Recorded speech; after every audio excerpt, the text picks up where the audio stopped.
Hello friends, welcome to the exam Drishti. आज हम लोग एडिटोरिया 5000 प्लस एमसीक्यू बुक का प्रैक्टिस सेट नंबर 3 में दिए गए एनसीईआरटी आधारित पर 50 एमसीक्यू को देखने वाले हैं, जो कि all state PCS, BSSC, BPSC, SSC, railway, banking एवं अन्य सभी प्रतियोगी परीक्षाओं के लिए बहुत ही महत्वपूर्ण है। यदि आप हमारे चैनल पर पहली बार विजिट कर रहे हैं तो चैनल को सब्सक्राइब एवं बेल आइकन को दबा दें ताकि लेटेस्ट वीडियो का नोटिफिकेशन पहले आप तक पहुंचे। चलते हैं प्रश्न की ओर। प्रश्न नंबर 1 में कहता है, निम्नलिखित में से कौन सा सहायक संधि की विशेषता नहीं है? तो कौन सा हो जाएगा?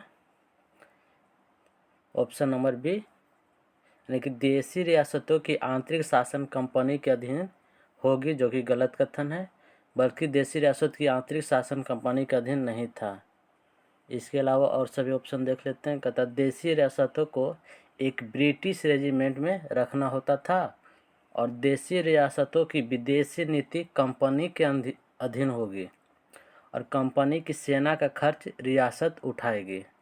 नेक्स्ट क्वेश्चन नंबर 2 में कहता है, निम्न में से किस समाचार पत्र पर वर्नाक्यूलर प्रेस एक्ट के तहत कार्रवाई की गई थी? तो भारत मिहिर समाचार पत्र को। इंडिपेंडेंस नामक समाचार पत्र किनके द्वारा प्रकाशित एवं संपादित किया गया था? तो मोतीलाल नेहरू के द्वारा किया गया था। क्वेश्चन नंबर 4 में कहता है, बाल हत्या प्रथा किस प्रेसिडेंसी में अधिक थी? तो बंगाल प्रेसिडेंसी में अधिक था। रेशमी रुमाल षड्यंत्र किससे संबंधित है? तो मौलवी उबैदुल्ला सिंधी से। क्वेश्चन नंबर 6 में कहता है, असहयोग आंदोलन के लिए प्रस्ताव किस कांग्रेस अधिवेशन में पारित किया गया था? तो नागपुर अधिवेशन में। क्वेश्चन नंबर 7 में कहता है, निम्नलिखित में कौन पारिस्थितिकी तंत्र के विषय में सही नहीं है? तो यह एक वन तंत्र है, जो कि गलत है। ऑप्शन नंबर ए राइट हो जाएगा। पारिस्थितिकी तंत्र है जो कि अपनी एक उत्पादकता होती है, और यह एक प्रकृति संसाधन तंत्र है, और यह एक कार्यशील इकाई है।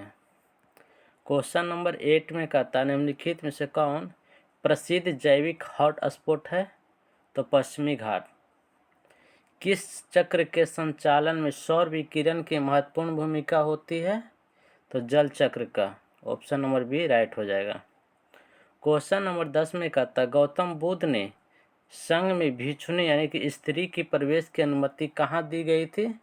तो सर्वप्रथम वैशाली में दिया गया था। ऑप्शन नंबर ए राइट हो जाएगा।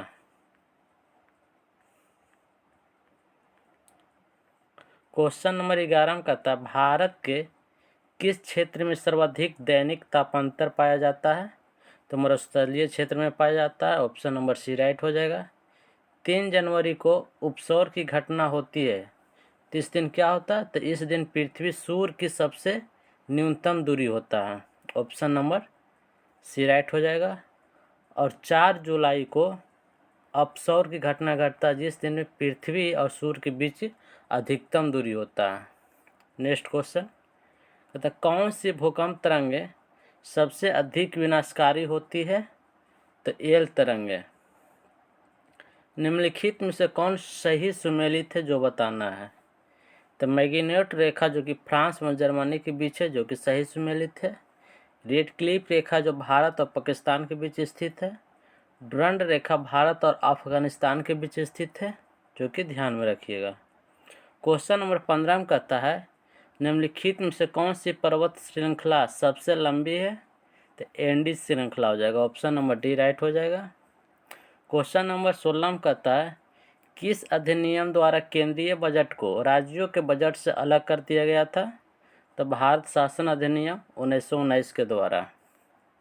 क्वेश्चन नंबर 17 में कहता है, निम्नलिखित में से किस योजना के आधार पर संविधान सभा का गठन हुआ था? तो कैबिनेट मिशन योजना के तहत किया गया था।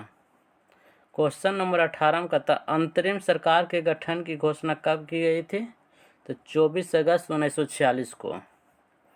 क्वेश्चन नंबर 19 में कहता है, निम्नलिखित में से कौन सा कथन सही है, जो कि बताना है? तो जब राज्य में राष्ट्रपति शासन लागू हो तो संसद को संबंधित राज्य के लिए राज्य सूची पर कानून बनाने की शक्ति प्राप्त होती है, जो कि कथन सत्य है।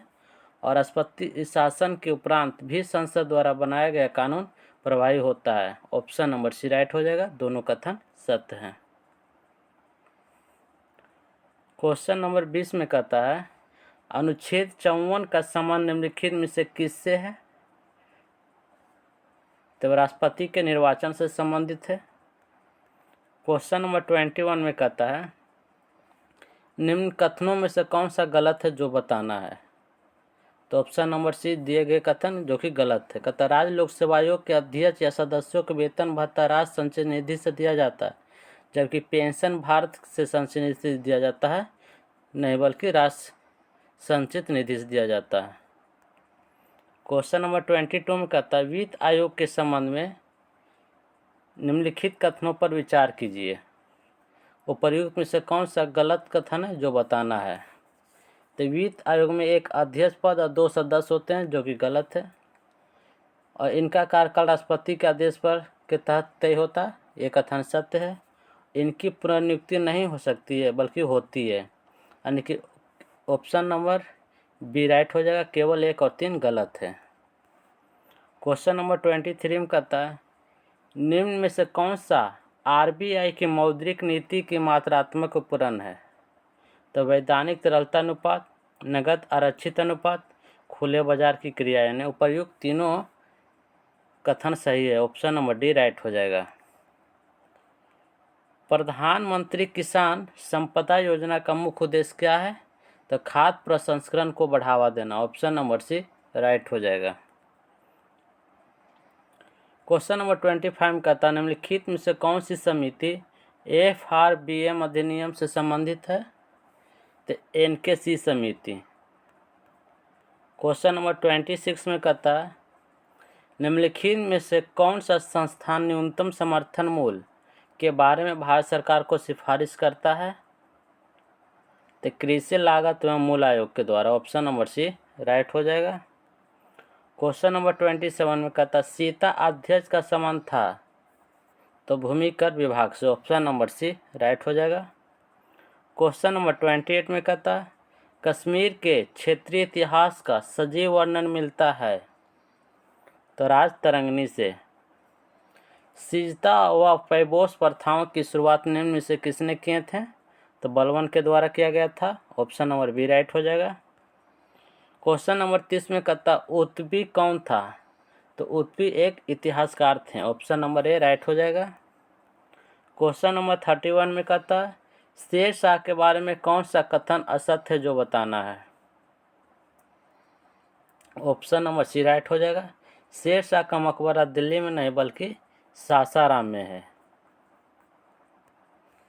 क्वेश्चन नंबर 32 तक किस प्रसिद्ध शासक के द्वारा अमुक्त माल्याद लिखी गई है? तो कृष्णदेव राय के द्वारा लिखा गया है। ऑप्शन नंबर सी राइट हो जाएगा। दिल्ली सल्तनत के सभी सुल्तानों में सर्वाधिक समय तक शासन निम्नलिखित से किसने किया था? तो बहलोल लोदी के द्वारा किया गया था। अब बहलोल लोदी ने लोदी वंश के स्थापना किए थे। क्वेश्चन नंबर 34 निम्नलिखित में से कौन सा पदार्थ केंद्रक में सर्वाधिक मात्रा में पाया जाता है? तो प्रोटीन। प्रकाश संश्लेषण की प्रकाशिक अभिक्रियाएं क्लोरोप्लास्ट में कहाँ संपन्न होती है? तो ग्रेना में होता है। ऑप्शन नंबर ए राइट हो जाएगा। हेलोफाइट्स होता है तो हेलोफाइट्स क्या है? तो ये पौधे जो लवणों वाली मिट्टी में उगते हैं उसे हेलोफाइट्स कहते हैं। ऑप्शन नंबर डी राइट हो जाएगा। क्वेश्चन नंबर 37 में कहता है निम्न में से कौन सा टेस्ट एड्स के लिए किया जाता है? तो PCR टेस्ट, CD4 टेस्ट और एलिसा टेस्ट है जो कि एड्स के लिए किया जाता है। ऑप्शन नंबर डी राइट हो जाएगा। निम्न में से कौन सा रुधिर प्लाज्मा में कोई एंटीबॉडी नहीं होता है? तो AB ब्लड में एंटीबॉडी नहीं होता बल्कि एंटीजन होता है।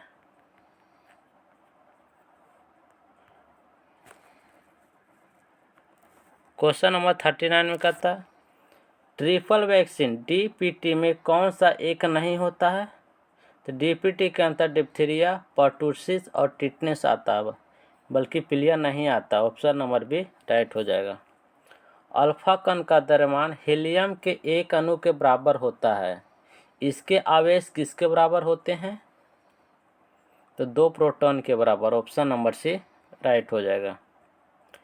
न्यूटन के किस गतिकी नियम से बल का व्यंजक प्राप्त होता है? तो द्वितीय गतिक नियम से। ऑप्शन नंबर बी राइट हो जाएगा। सिलिकॉन, जर्मेनियम, कार्बन आदि पदार्थों की प्रतिरोधकता ताप बढ़ने पर क्या होती है? तो बढ़ती है। क्वेश्चन नंबर 43 में कहता है निम्न में से किस तत्व का सर्वाधिक समस्थानिक होता है? तो पोलिनियम का लगभग 72 समस्थानिक है। हाइड्रोजन को जलाने से क्या बनेगा? तो पानी। ऑप्शन नंबर ए राइट हो जाएगा। ग्रेफिन होता है, तो ग्रेफिन क्या है? तो ग्रेफिन एक प्रकार का कार्बन का नैनो प्रतिरूप है। ऑप्शन नंबर बी राइट हो जाएगा। विश्व रक्तदान दिवस कब मनाया जाता है? तो 14 जून को। ऑप्शन नंबर डी राइट हो जाएगा। क्वेश्चन नंबर 47 में कहता है निम्नलिखित को सुमेलित करें। प्लाज्मा अनुसंधान संस्थान कहाँ है? तो गांधीनगर में। राष्ट्रीय समुद्र विज्ञान संस्थान कहाँ है? तो पणजी में। केंद्रीय खाद्य प्रौद्योगिकी अनुसंधान संस्थान कहाँ है? तो मैसूर में। और भारतीय मौसम विज्ञान संस्थान कहाँ है? तो दिल्ली में। 47 का ऑप्शन नंबर डी राइट हो जाएगा। क्वेश्चन नंबर 48 में कहता पंचरात्र का संबंध किस धर्म से है? तो वैष्णव धर्म से है। ऑप्शन नंबर ए राइट हो जाएगा। क्वेश्चन नंबर 49 में कहता है एकमात्र भारतीय जिसे रसायन के क्षेत्र में नोबेल पुरस्कार प्रदान किया गया है? तो वेंकट रमन रामकृष्ण को। ऑप्शन नंबर ए राइट हो जाएगा। फ्रेंड्स, इस वीडियो का लास्ट क्वेश्चन है। कहता भारतीय नौसेना की पहली महिला पायलट लेफ्टिनेंट शिवांगी स्वरूप बनी, वे किस राज्य के रहने वाले हैं? तो वे बिहार राज्य के रहने वाले हैं। फ्रेंड्स, ये वीडियो आप लोग को अच्छा लगा होगा तो अपने दोस्तों के साथ ज़रूर शेयर करें। यदि आप हमारे चैनल पर पहली बार विजिट करें तो चैनल को सब्सक्राइब एंड बेल आइकन को दबा दें ताकि लेटेस्ट वीडियो का नोटिफिकेशन है जो पहले आप तक पहुँचे।